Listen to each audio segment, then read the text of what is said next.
In front of me is HONOR Pad X8a, and today I would like to show you how you can clone apps.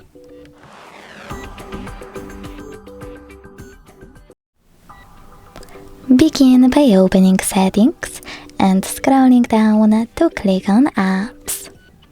Now tap on AppTwin over here and clone any app from the list of available ones thanks to gray switcher next to the chosen one. In my case, Facebook. Just click on the switcher and wait for your app to clone.